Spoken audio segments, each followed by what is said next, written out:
তাওহিদ আফ্রিদি, মিরাজ আফ্রিদি, তারপর হচ্ছে সালমান মুক্তাদির বলেন, তারপর রিপন মিয়া বলেন। সো সবার একটা ফ্রিডম লাইফ লিড করতেছে right now because of content. যে তারা অনেক বেশি কন্টেন্ট ক্রিয়েট করেন, তারা ঘুরে, তারপর হচ্ছে হইলো তারা বিভিন্ন জায়গায় যায়, এবং এই জায়গায় আপনি দেখবেন তাদের ট্রান্সফরমেশনটা।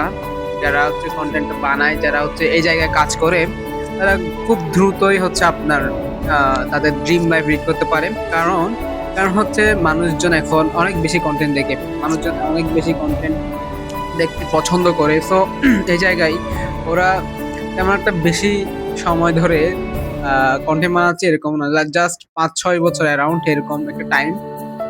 এই টাইমে তারা কি করেছে, তারা হচ্ছে হইলো তাদের কন্টেন্ট গুলা দিয়েছে, তারপর হচ্ছে কন্টেন্টের থ্রু দিয়ে এখন মানুষজন তাদেরকে চিনে। এক কথায় যে মানুষজন, যে মানুষগুলো আজ থেকে 4-5 বছর আগে কাউকে চিনতই না, তাদেরকে মানুষজন এখন রিকগনাইজ দিচ্ছে, তারপর হচ্ছে বিভিন্ন ইভেন্টে ডাকতেছে।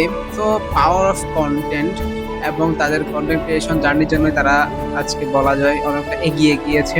মানুষজন তাদেরকে ফলো করে, তাদের কন্টেন্ট শুনতে চায়, বিনোদন পাচ্ছে। সো এই জায়গায় মানুষজনও ভ্যালুয়েবল কন্টেন্ট পায়, আর হচ্ছে তারা তাদের ক্রিয়েটর যে যে সম্মানই বলে সরি, ওইখান থেকে আর্নিংটাও ভালো আসে, এবং তাদের ড্রিম লাইফ তারা লিড করতেছে রাইট না। তো এই জায়গায় কন্টেন্ট 2025 সালে এসে কন্টেন্ট অনেক অনেক বেশি আপনার রোল রাখবে, ইন ফিউচার আরো বেশি আসবে, এটা যেহেতু এআই চলে আসছে। সো সেই জায়গায় ওই ওই থ্রু দিয়ে আমাদের কাজ করা লাগবে, এন্ড ইনশাল্লাহ কন্টেন্ট ইজ নেক্সট। কন্টেন্ট কোনো কথা নাই।